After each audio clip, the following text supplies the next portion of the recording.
Meus irmãos, nós hoje vamos dar continuidade a essa nossa nova série de exposições, chamada Ser Igreja Significa. E nesta série nós vamos ter inúmeras pequenas séries. E esta nossa primeira pequena série é sobre o Evangelho, as boas novas do Filho de Deus e suas obras. Na semana passada nós aprendemos o que é o Evangelho. O Evangelho é a notícia da morte, do sepultamento e da ressurreição de Jesus Cristo, em favor daqueles que creem. Hoje nós vamos continuar as nossas exposições a respeito do Evangelho, e para isso eu quero convidá-los a abrir a palavra do Senhor comigo, na carta de Paulo aos Romanos, capítulo 3. Nós vamos ler a partir do versículo 23 até o versículo 28. Carta de Paulo aos Romanos, capítulo 3, dos versículos 23 ao 28. E nós vamos fazer essa leitura de forma responsiva. Eu vou começar a ler o versículo 23, vocês o 24, e assim sucessivamente até nós terminarmos a leitura da Palavra de Deus.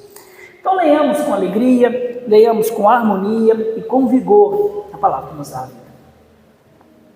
Pois todos pecaram e carecem da glória de Deus, sendo justificados gratuitamente por sua graça, mediante a redenção que há em Cristo Jesus, a quem Deus propôs no seu sangue como propiciação mediante a fé, para manifestar a sua justiça, por ter Deus, na sua tolerância, deixado impunes os pecados anteriormente cometidos. Realiza a manifestação da sua justiça no tempo presente, para ele ser justo e o justificador daquele que tem fé em Jesus. Onde, pois, a jactância? Foi de toda excluída. Por que lei? Das obras? Não, pelo contrário, pela lei da fé. Quando isso, pois, o homem é justificado pela fé, independentemente das obras da lei. Pai amado, obrigado pela sua palavra, porque um dia o Senhor nos deu ouvidos para que nós possamos ouvi-la e crer nela como a verdade. Mas agora nós também carecemos que o Senhor ilumine o nosso entendimento, os nossos olhos espirituais, para que a sua palavra, ao ser exposta, seja abraçada, amada, recebida, crida, ouvida e obedecida. Assim o Senhor será grandemente glorificado entre nós, e a nossa alma experimentará a paz e a alegria que procede do conhecimento do Senhor e da obediência à sua vontade. Ser conosco, no nome santo de Jesus Cristo. Amém e amém.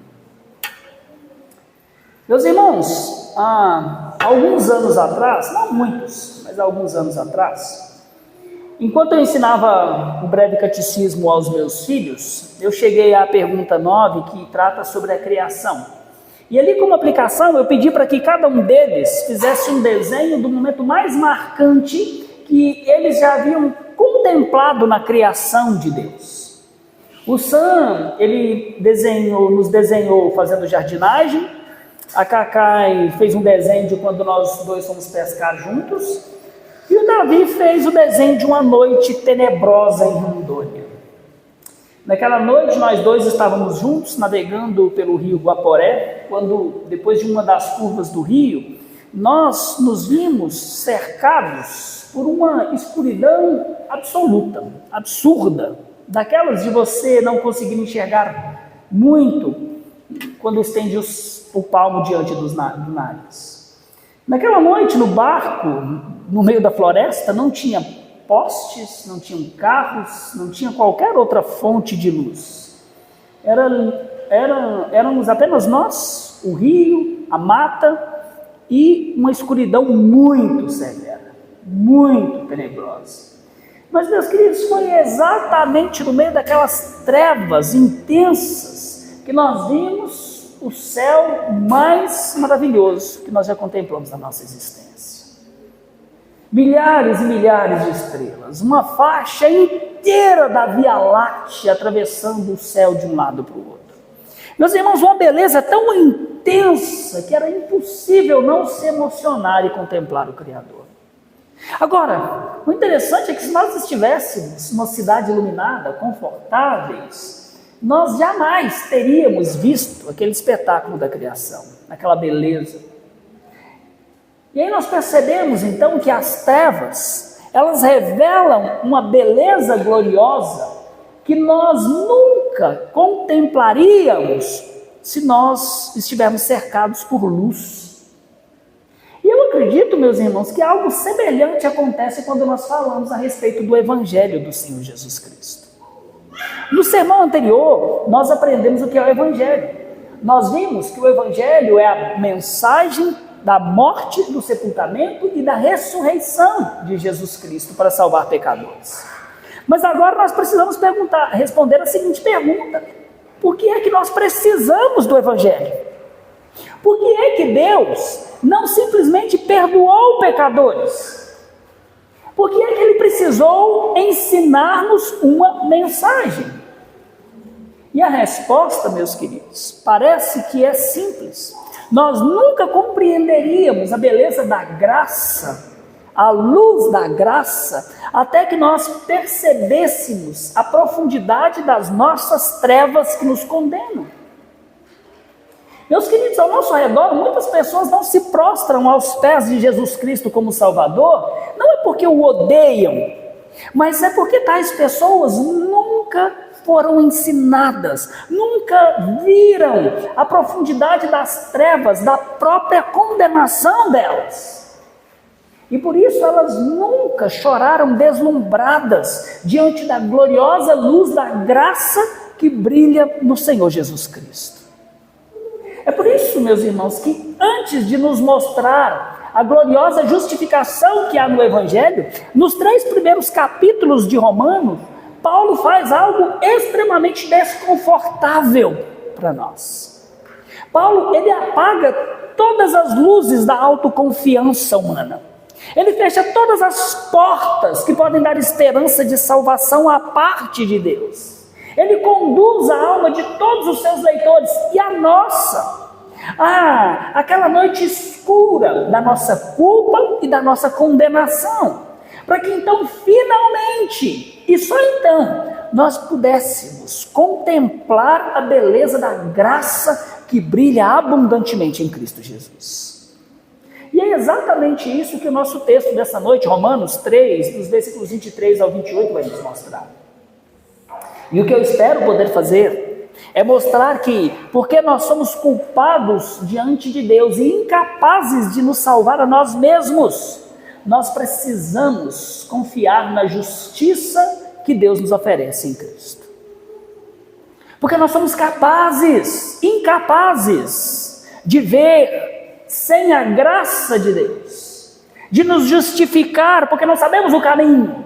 Nós precisamos ter os nossos olhos abertos para ver a graça que brilha em Cristo Jesus. E para a nossa meditação, o tema deste sermão é justamente esse: a necessidade do Evangelho, ou porque precisamos do Evangelho. E a primeira coisa que nós aprendemos é que nós precisamos do Evangelho por causa da nossa condição diante de Deus. E esse é o nosso primeiro ponto. Versículo 23, Paulo nos chama a atenção para isso.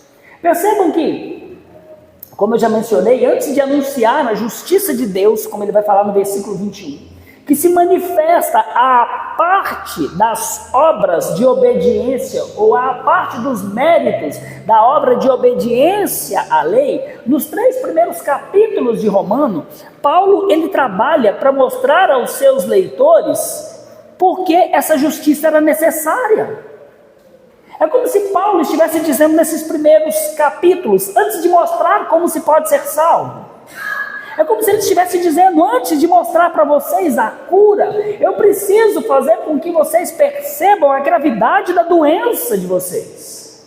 Antes de lhes mostrar o Salvador, eu preciso fazê-los saber do vosso profundo estado de condenação e o quanto vocês precisam ser salvos. É por isso que desde Romanos 1:8, Paulo vem conduzindo toda a humanidade ao tribunal de Deus, Primeiro ele fala a todos os gentios. Nós somos gentios. Gentios são aqueles que não são judeus, nascidos do sangue judaico. Ele condena todos os judeus, todos os gentios. Depois ele condena todos os judeus. E é por isso que ele conclui o seu raciocínio justamente no nosso texto de abertura, em Romanos 3:23, quando ele diz: pois, ou seja, portanto, por isso, todos pecaram e carecem da glória de Deus. E meus queridos, essa seguramente é uma daquelas sentenças mais conhecidas da Bíblia para cristãos. E justamente por isso é extremamente fácil nós perdermos o significado dessa expressão. Quando nós ouvimos que todos pecaram, a nossa tendência é nós pensarmos nos pecados externos, na mentira, na imoralidade, no roubo, nos vícios. E ao pensarmos nisso, a nossa conclusão é: eu não sou tão pecador assim. Tem gente muito pior do que eu, né? Mas ao falar que todos pecaram, o entendimento de Paulo sobre o pecado é muito mais grave do que isso, é muito mais profundo. Por isso nós precisamos entender o que Paulo entendia por pecado. O que a Bíblia nos ensina por pecado. A palavra, ou o verbo grego hamartano, que significa pecar, o sentido dele é agir de modo contrário à lei de Deus. De modo contrário à vontade de Deus revelada nas Escrituras. E quando nós lemos, e eu acredito que muitos de vocês se lembram disso, como está escrito em 1 João 3, versículo 4, o pecado é transgressão da lei. Igreja, nós que estamos nos preparando para sermos considerados uma igreja que já é igreja, nós precisamos ter sempre em mente que o pecado, meus irmãos, não é um erro sem importância, não é um acontecimento infeliz na nossa vida, e definitivamente não é uma doença, como a cultura moderna e a sua religião, a psicologia humanista insiste em dizer.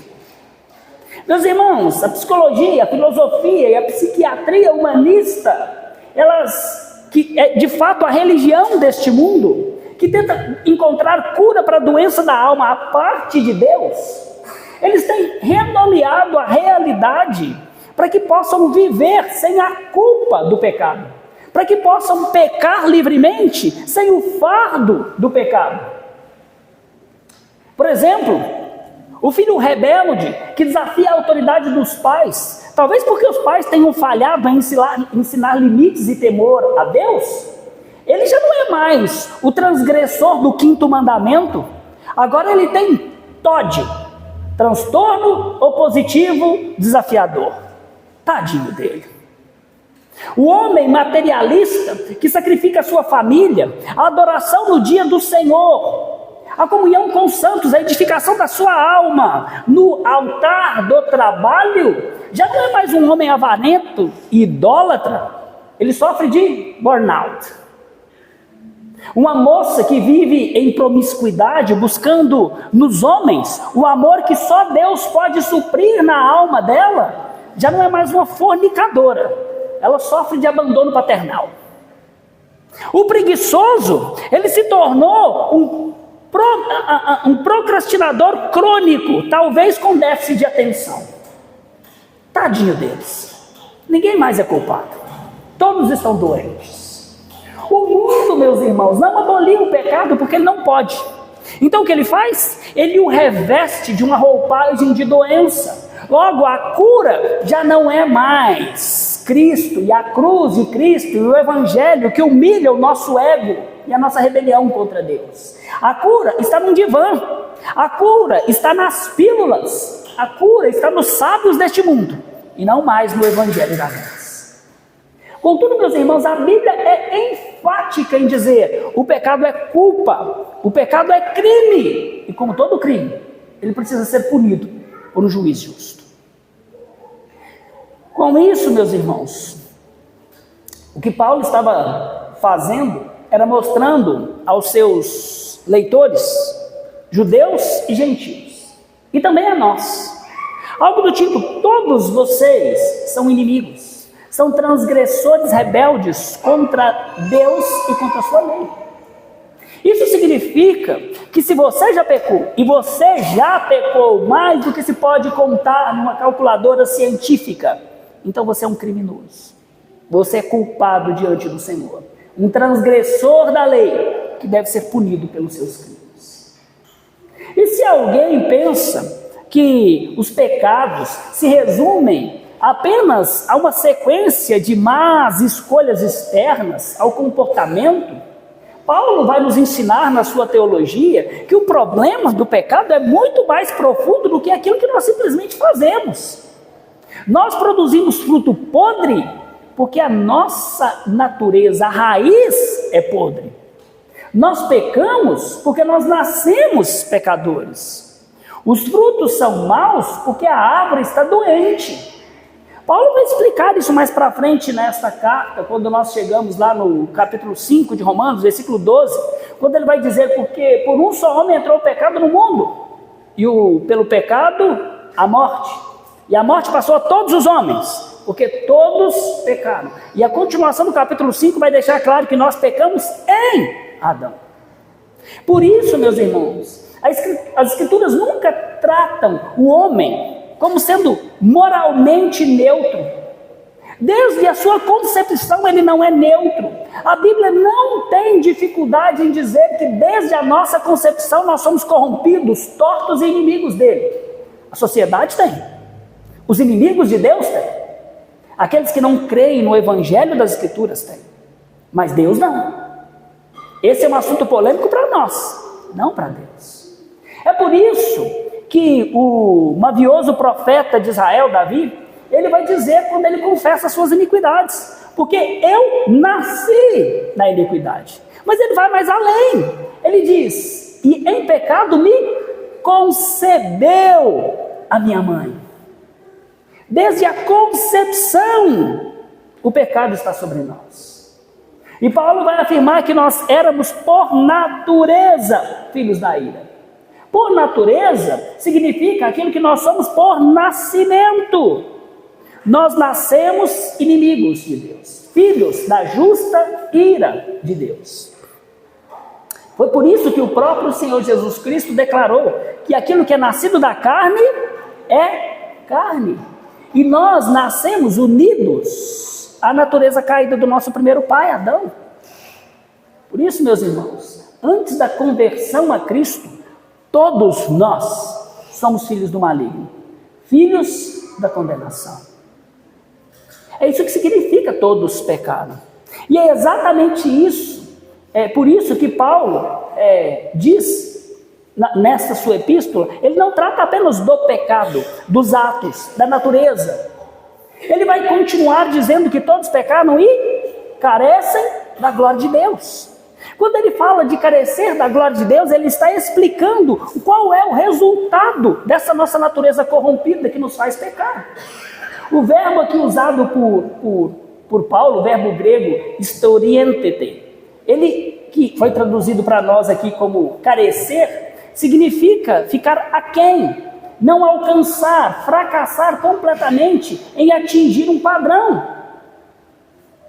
E qual é esse padrão? A glória de Deus. A Bíblia nos ensina que nós somos criados para amar a Deus, amar o que Deus ama, querer o que Deus quer e refletir a glória das virtudes de Deus. Nós somos criados para nos alegrarmos e encontrar satisfação em revelar Deus através da nossa vida. É por isso, e as nossas crianças sabem muito bem, que a resposta à primeira pergunta do breve catecismo é que o fim principal do homem é glorificar a Deus e desfrutar, gozar da sua presença para sempre.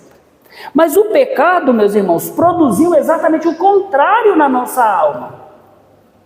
Quando a gente olha para trás no que Paulo escreveu, Romanos 1:21, ele vai descrever a essência da queda. Quando ele diz que tendo o conhecimento de Deus, não o glorificaram como Deus e nem lhe deram graças. Então percebam que o problema fundamental do homem não é apenas que ele comete pecados externos visíveis. Não é a questão da mentira, do adultério em si, da blasfêmia e do roubar.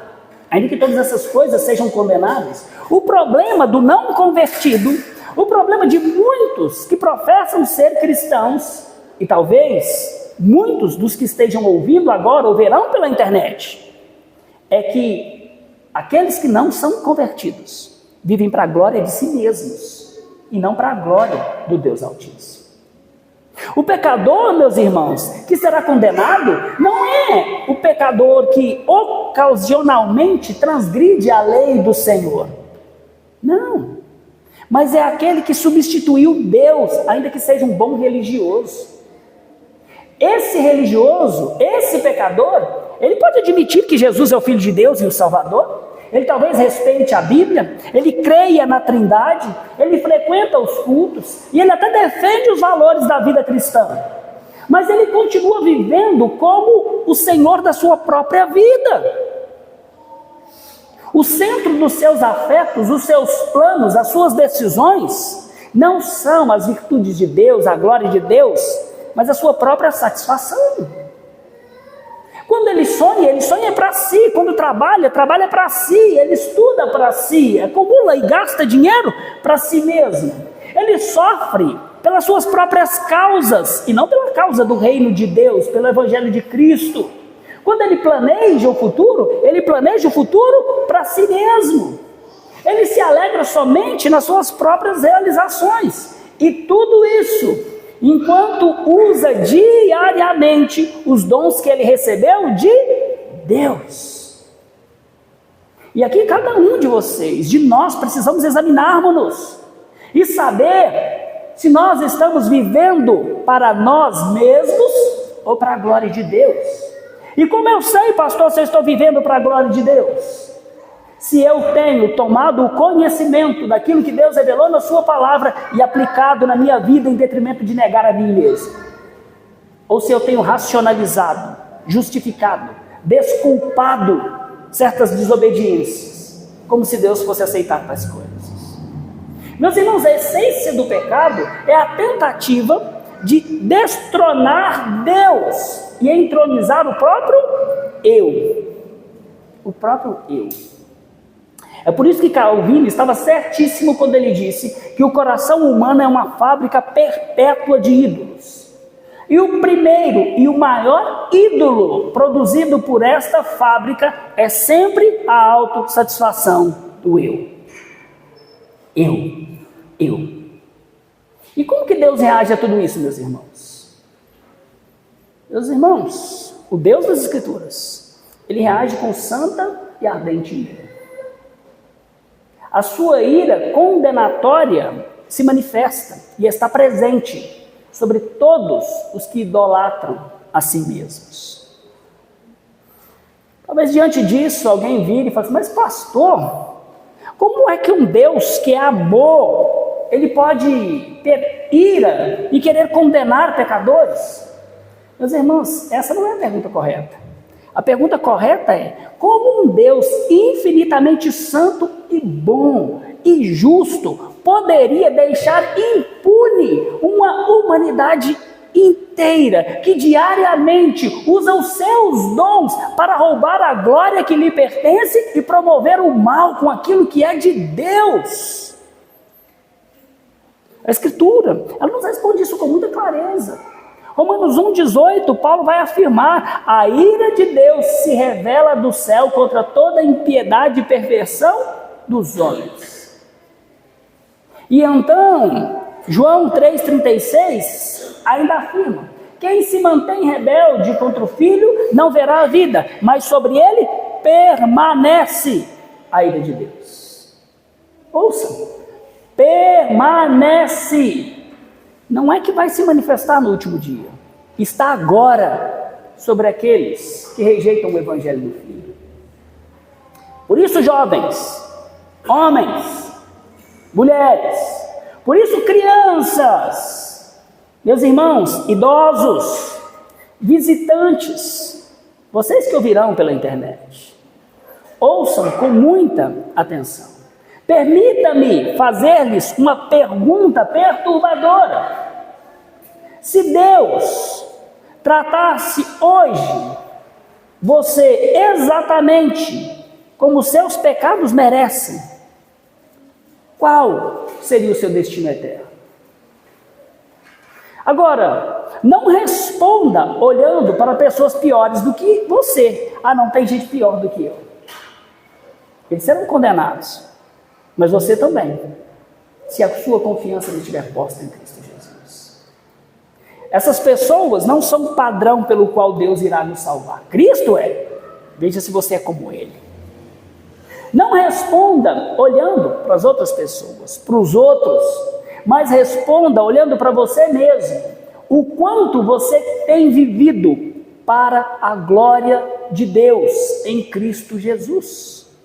O quanto você nega a si mesmo para permanecer fiel àquele que te deu a vida.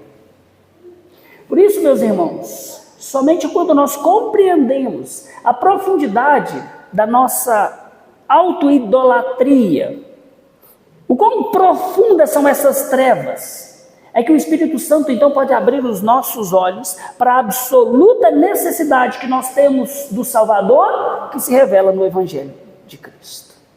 Ser igreja, então, meus irmãos, significa reconhecer a nossa intrínseca necessidade deste Salvador, que somente pode ser visto quando nós reconhecemos e nos vimos completamente cercados por trevas de falta de esperança em nós mesmos.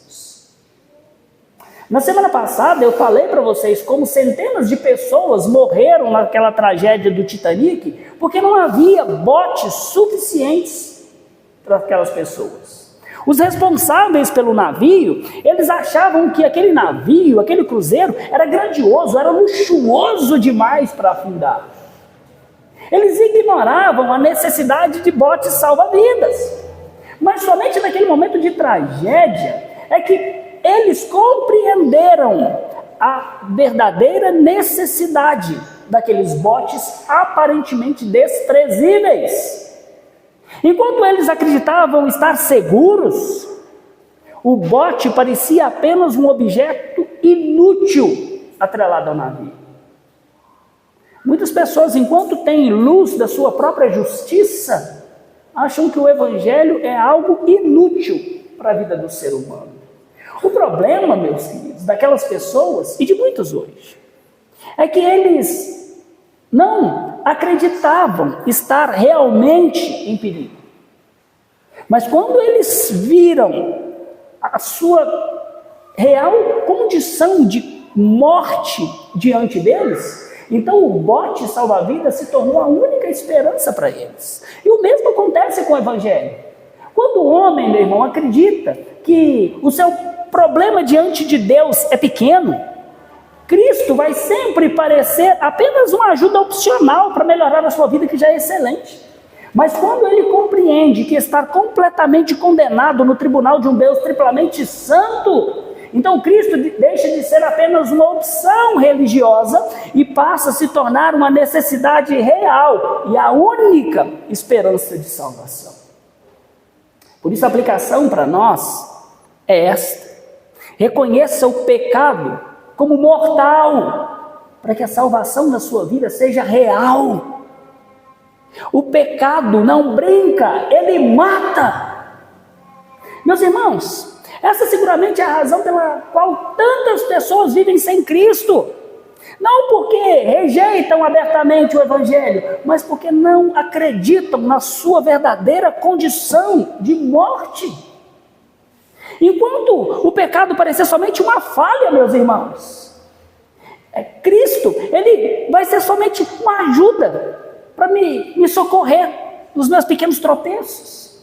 Enquanto a condenação parecer algo distante, porque o pecado é tolerável, a cruz vai ser inútil para nós. Enquanto o homem acreditar que ele pode resolver o seu problema sozinho e que Deus não vai condenar o culpado, enquanto ele achar que pode continuar vivendo para a sua própria glória, usando os recursos e os dons de Deus para a sua própria satisfação, o Salvador vai ser tratado apenas como uma coisa opcional. Mas a palavra de Deus já nos mostrou algo completamente diferente. O nosso problema não é pequeno. Nós estamos diante de um Deus santo, justo. Nós somos pecadores culpados. Nós estamos destituídos da glória de Deus. E, por natureza, somos incapazes de qualquer justiça que possa nos reconciliar com Deus. Por isso, meus queridos, nós somos chamados a rejeitar a ideia de renomear o pecado para aliviar as nossas consciências. Nós somos chamados a reconhecer pecado como crime e então correr para Cristo, o único advogado que pode nos defender no tribunal de Deus. Somente quem compreende a profundidade da sua ruína consegue admirar a beleza da graça do Senhor. Meus irmãos, ser igreja significa exatamente reconhecer que o pecado, ele é mortal, qualquer que seja ele. E ao reconhecermos isso, também descobrimos que Cristo não é só uma opção, Ele é o único caminho pelo qual importa que nós sejamos salvos. Então, por que nós precisamos do Evangelho? Por causa da nossa condição de culpa diante de Deus. Mas segundo, por que nós precisamos do Evangelho? Porque ele é a provisão de Deus para a nossa salvação em Cristo. Não uma, mas a única provisão de Deus para a nossa salvação em Cristo. Se esse primeiro ponto nos conduziu ao tribunal de Deus para nós vermos as nossas profundas trevas e ouvirmos essa sentença de condenação sem o Evangelho de Cristo, agora, Paulo ele faz brilhar essa maravilhosa luz da graça que Deus nos oferta em Cristo Jesus. Meus irmãos, o mesmo Evangelho, ou melhor, o mesmo Deus que é santo demais para ignorar o pecado e justo demais para absolver o culpado da sua culpa, é o mesmo Deus que toma a iniciativa para nos dar a salvação e a reconciliação. É por isso que o versículo 24 vai dizer, sendo justificados gratuitamente por sua graça. Aqui Paulo usa uma redundância. Ele deu de graça por graça. Porque esse é um uso retórico para enfatizar que não há mérito nenhum, nada. Deus fez de graça porque Ele quis dar de graça. Meus queridos, essa palavra justificar, ela pertence ali ao vocabulário dos tribunais daqueles dias. Não significa que ao ser justificado, alguém no tribunal de Deus ou por Deus, essa pessoa se torna moralmente perfeita. Não significa que ela nunca mais vai cometer um pecado. Não, não é isso. Justificado significa ser declarado inocente, sem culpa, ser tratado como alguém que obedeceu perfeitamente a lei de Deus. O problema é que nós acabamos de ouvir que não há nenhum justo. Nenhum sequer. Nós acabamos de ouvir que Deus não pode simplesmente declarar o culpado inocente. Agora, como que nós lidamos com esse problema? O próprio texto vai nos explicar isso. Paulo acrescenta que essa justificação acontece mediante a redenção que há em Cristo Jesus. Meus irmãos, a palavra redenção, ela fala de justamente aquilo que nós cantamos em maravilhosa graça. Essa palavra descreve a libertação de um escravo mediante o pagamento de um preço.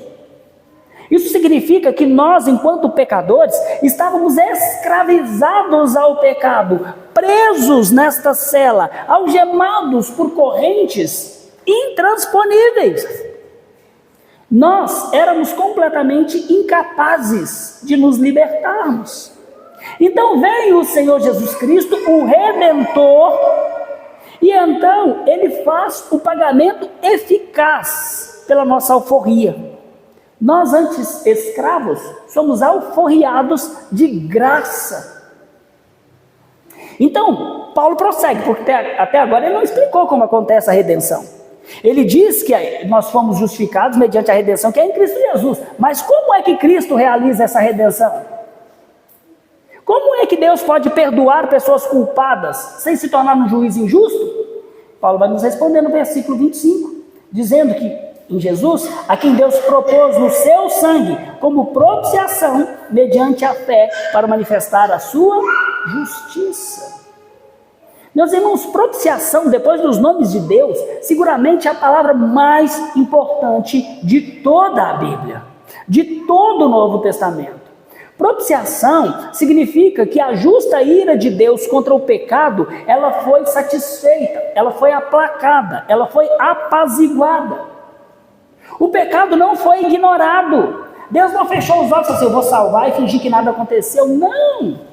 A culpa não foi relativizada, a justiça não foi flexibilizada. Deus não amou abandonando a sua justiça e a sua santidade. Deus não pode negar a si mesmo.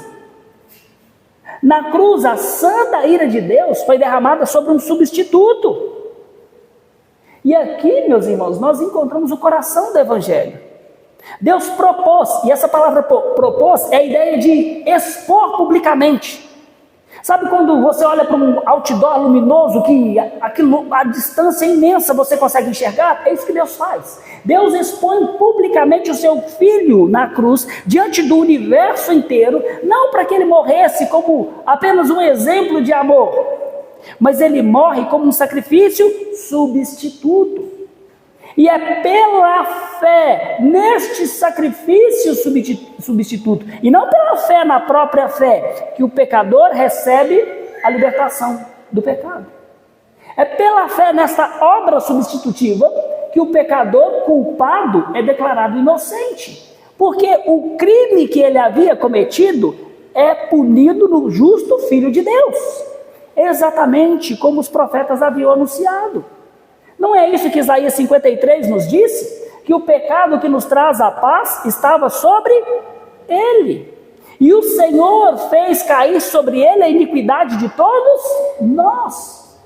Por isso o próprio Senhor Jesus Cristo, quando habitou no nosso meio, disse que ele veio dar vida em resgate, a dar a sua vida em resgate de muitos. Meus irmãos, foi Deus, o Pai, que expôs publicamente o seu Filho. Foi o Pai que entregou Jesus. Foi Deus quem o apresentou publicamente na cruz. O Pai não estava assistindo passivamente ao Calvário, sofrendo, dizendo, eu não posso suportar isso. Não! Ele estava ativamente realizando o plano de salvação para os eleitos que ele havia dado ao Senhor Jesus Cristo. É por isso que Paulo fala que Deus expôs Cristo para revelar, para perdoar os pecados anteriormente cometidos. Que pecados anteriormente cometidos? Antes da nossa conversão? Não! Paulo não está falando para nós agora, para os crentes de agora. Paulo está falando durante os séculos, que Deus havia suportado pacientemente pecadores. Deus olhou para Abraão, Moisés, para o adúltero e assassino Davi e os chamou de justos. Eles foram perdoados por Deus. Mas como é que isso é possível? Como é que um Deus que exige a punição olha para homens culpados e diz, eles são justos? Meus irmãos, Satanás poderia olhar para a história e acusar Deus. Como é que o Senhor pode declarar esses pecadores justos? Veja a culpa deles. A resposta é justamente a cruz. Antes da cruz, meus irmãos, os pecados pareciam impunes. Parece que Deus estava chamando de santos e justos pessoas que não eram. Deus parecia injusto. Mas, na verdade, Deus estava aguardando o dia em que Cristo pagaria pública e definitivamente pelos pecados de todos aqueles que o Pai lhe deu. É por isso que Paulo conclui dizendo que Deus pode então se tornar justo e o justificador de todo aquele que tem fé em Jesus. Quando a gente olha para um outro texto, lá em Provérbios 17:15, nós lemos o seguinte: o que justifica o perverso e o que condena o justo, abomináveis são para o Senhor, tanto um quanto o outro. Mas Deus não é abominável, meus irmãos. Ele não absolve o culpado simplesmente fechando os olhos para os seus crimes. Não. Deus não é corrupto. Ele permanece justo porque o pecado foi cabalmente punido no próprio Filho. E ele é justificador porque ele é o juiz que declara justo e inocente aquele que, mediante a fé, deposita a sua confiança no Filho e na obra realizada na cruz. Então percebam, meus irmãos, que na cruz, Deus não anula a sua justiça para demonstrar amor, como alguns, de uma forma herética, costumam dizer: Deus poderia ter sido justo e condenado você, mas Ele decidiu demonstrar amor e te perdoar. Deus não nega a si mesmo, Deus não abandona um atributo em detrimento do outro. O amor de Deus na cruz permanece sendo justo.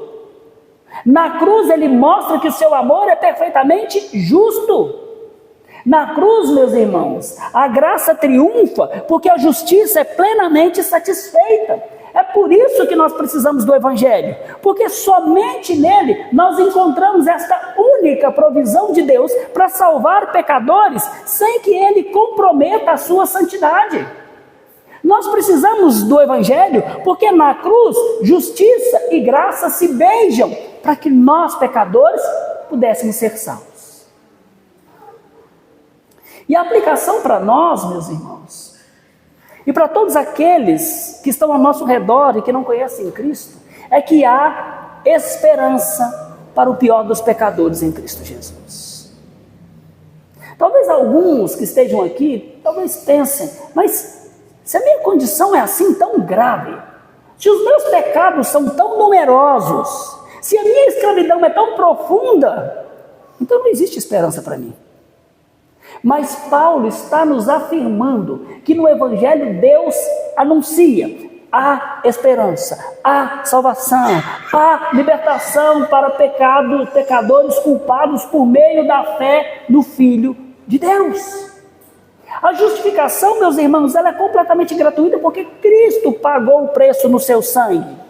A redenção é completa, a libertação é completa porque o Senhor Jesus Cristo quitou toda a dívida.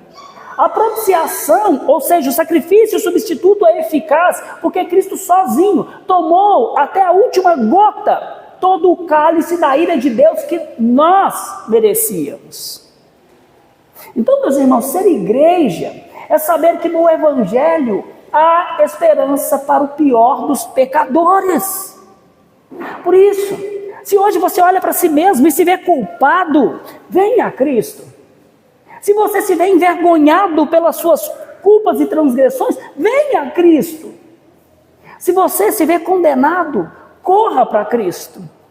Se você se vê escravo de pecados contra os quais você lutando caiu diversas vezes, de maneira que parece não haver vitória, venha para Cristo, porque Ele é o herói de Cristo, de Deus, o Pai, que liberta todo aquele que nele crê.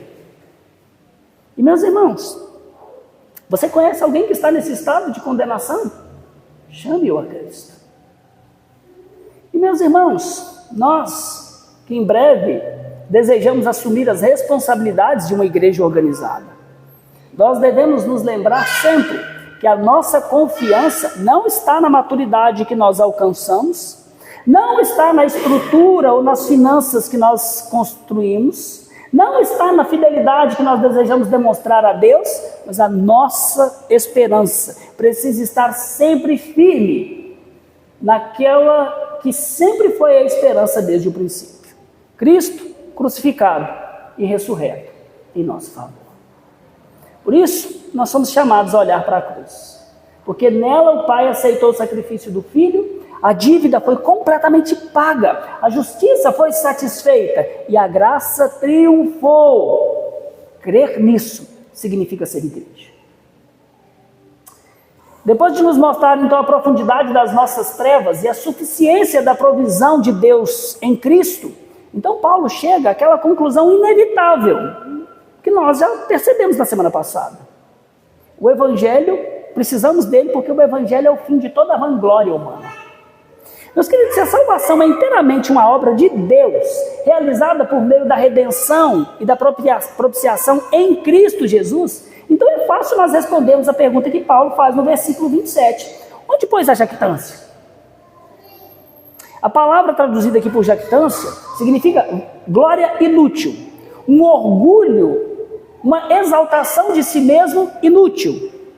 É aquela ideia de alguém que não fez nada e fala para as pessoas assim: olha o quanto que eu conquistei, Uma pessoa que chegou ao topo por causa dos méritos de outro e se gloria como se ele mesmo tivesse alcançado aquilo.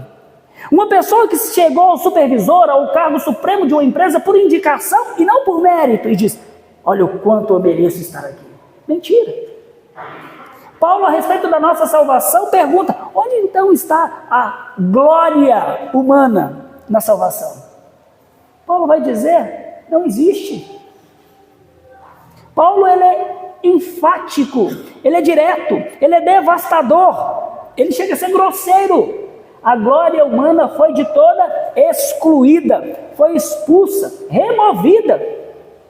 Meus irmãos, o Evangelho, ele é necessário porque somente pelo Evangelho Deus recebe do princípio ao fim toda a glória pela nossa salvação.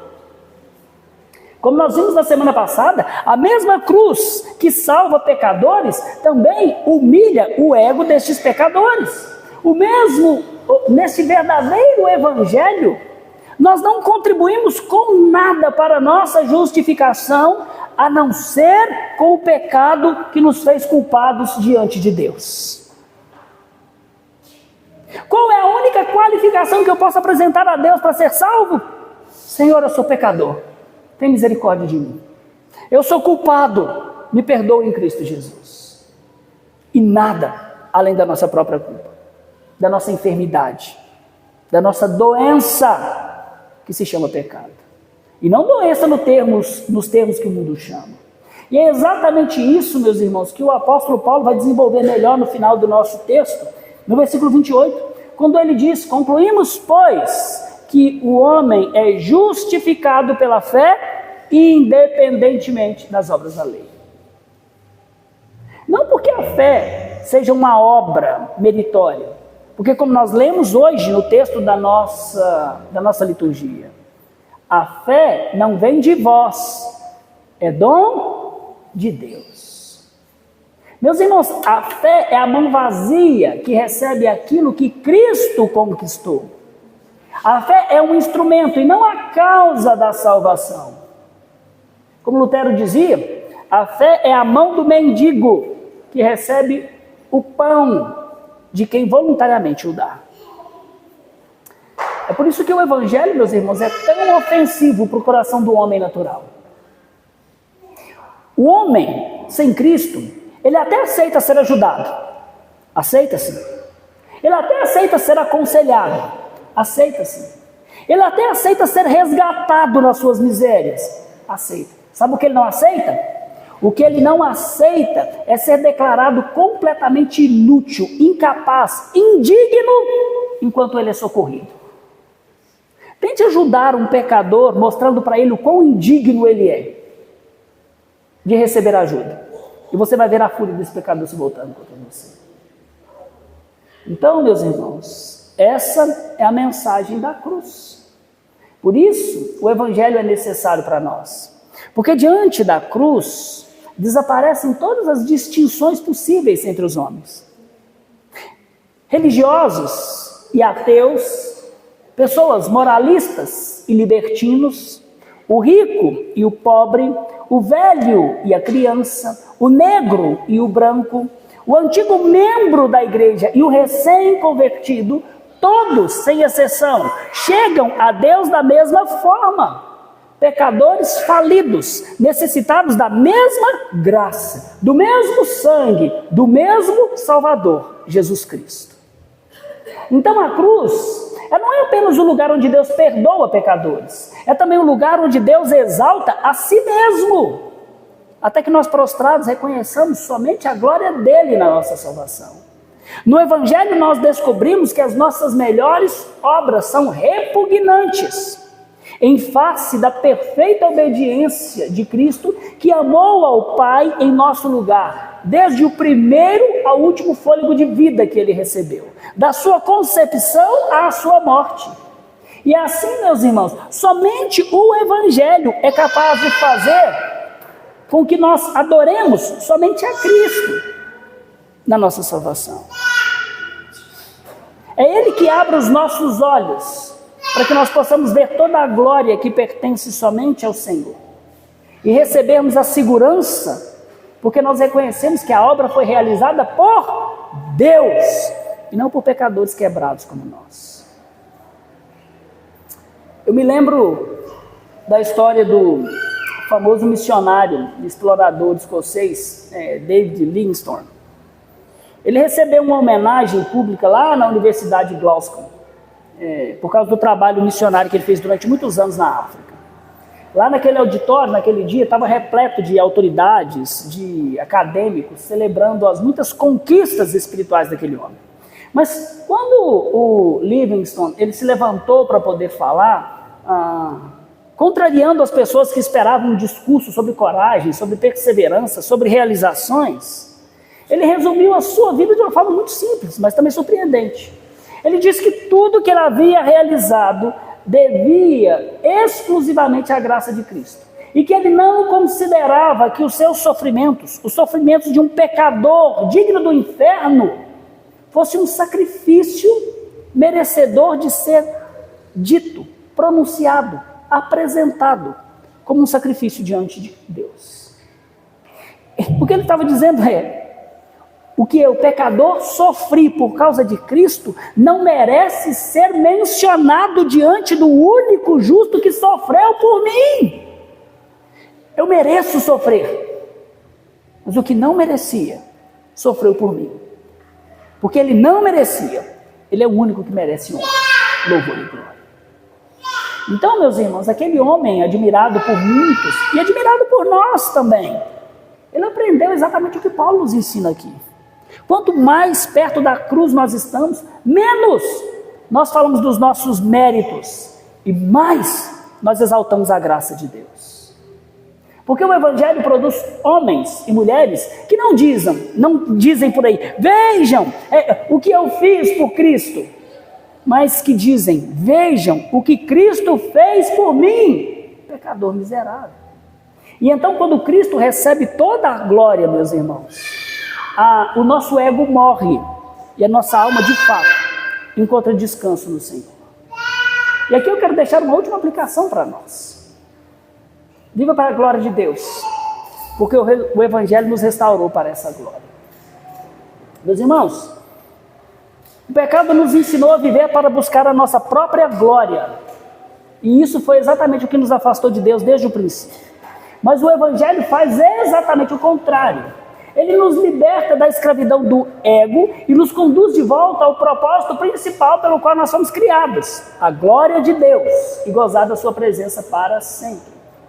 Meus irmãos, quando nós compreendemos que nada nós trazemos para a nossa salvação, além do pecado que nos faz culpados e necessitados de salvação, quando nós compreendemos que nada nós levaremos deste mundo, senão ou a condenação pelos nossos crimes contra a lei de Deus, ou a glória vindoura mediante a fé nas obras do Filho de Deus, é que nós somos finalmente libertos da necessidade de provar o nosso valor, de usar máscaras sociais, de viver para construir a nossa própria glória e o nosso reino. Somente quando nós compreendemos isso é que nós somos capazes de descansar de fato. Meus irmãos, somente quando a glória volta completamente para o Senhor Jesus é que o nosso coração encontra a verdadeira felicidade neste mundo. Nós somos criados para isso. Agora, diante disso, nós somos chamados a não viver mais para nós mesmos. Não faça da sua vida, dos seus sonhos, das suas realizações, dos seus projetos, dos seus recursos, o centro da sua existência. Viva para a glória de Deus. Disponha a sua vida. Sirva a igreja de Cristo com os dons que Ele te deu. Seja rico para com Deus, porque nisso está a sua verdadeira e eterna riqueza. Perdoe rápido, porque você foi abundantemente perdoado por Cristo. Ame a palavra, porque Cristo é a palavra que se fez carne, que morreu, que foi sepultado e que ressuscitou para a nossa salvação. Sejam santos, porque nele nós fomos libertos e morremos para o pecado, para ser santo, porque Ele é santo. Meus irmãos, essas são as glórias presentes nesta era, que podem trazer glórias eternas sobre a nossa vida. Não por por causa de vivermos essas glórias, mas porque Cristo morreu e ressuscitou. E agora, unidos a Ele, nós podemos encontrar a plena felicidade na glória do outro e não na nossa mesma. A verdadeira felicidade não está em receber glória neste mundo, mas em viver para receber glória de Cristo no porvir. Quando Ele há de olhar para nós e dizer: muito bom, muito bem, servo bom e fiel. Porque você foi fiel no pouco, nessa vida miserável e quebrada. Eu agora vou te colocar sobre o muito da eternidade diante do meu Pai. Assim, meus irmãos, ser igreja significa abandonar a busca pela nossa própria glória, para encontrar a nossa alegria e viver pela glória eterna, manifestando a glória de Cristo no tempo presente. Naquela noite lá em Rondônia, quando nós estávamos no rio Guaporé, Davi e eu, como eu já disse, estávamos cercados por uma escuridão tão profunda que parecia que ia engolir o barco e tudo ao nosso redor. Não havia lua, somente escuridão. Mas foi justamente naquela escuridão que nós contemplamos seguramente o céu mais belo que os nossos olhos haviam. Meus irmãos, as trevas revelam a beleza da luz das estrelas. Agora não é difícil entender porque Paulo, durante os 3 primeiros capítulos de Romanos, ele nos conduz primeiro às trevas da nossa condenação. Porque ele derruba as nossas desculpas, ele destrói a nossa autoconfiança, ele expõe a nossa miséria, o nosso pecado. Foi para que nós pudéssemos contemplar contra o céu da nossa culpa o brilho incomparável da graça que há em Cristo Jesus.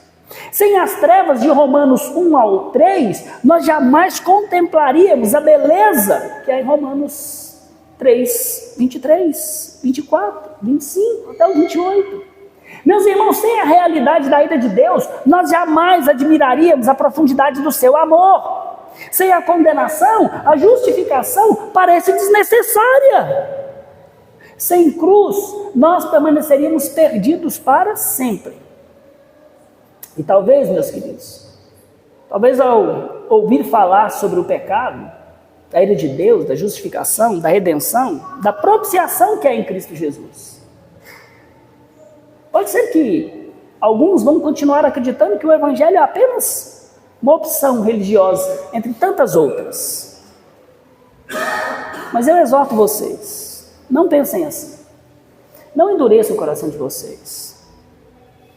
O Espírito Santo, ele nos chama a perceber a realidade da nossa necessidade. Ele nos chama a correr para Cristo Jesus. Ele nos chama a anunciar essa mensagem àqueles que ainda continuam em trevas e nem sequer sabem disso.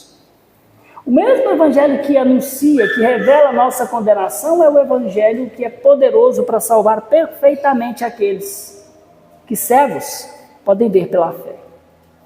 Mas a Bíblia também é enfática em dizer que, ao rejeitar o Evangelho de Cristo, a ira de Deus permanece sobre a vida dessas pessoas, até o dia em que eles são capazes de ver o Redentor diante deles.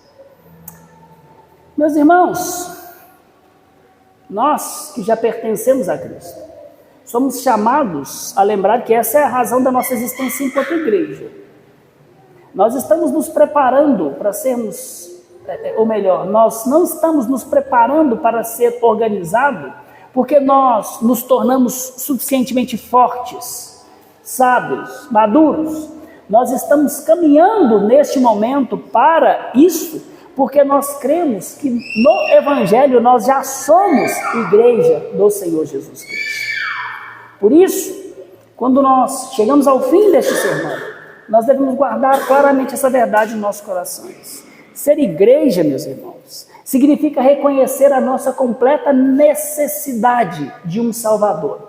Porque nós somos pecadores justamente condenados diante de Deus. E então depositar a nossa confiança no Cristo que brilha diante dos nossos olhos, como a única provisão de Deus para a nossa redenção. Então, que o Senhor nos ajude a olhar para a cruz. Aprendermos a dizer com alegria, com humildade, com gratidão: Não a nós, Senhor, não a nós, mas ao teu nome somente, da glória. Que o Senhor nos abençoe. Vamos cantar a Deus.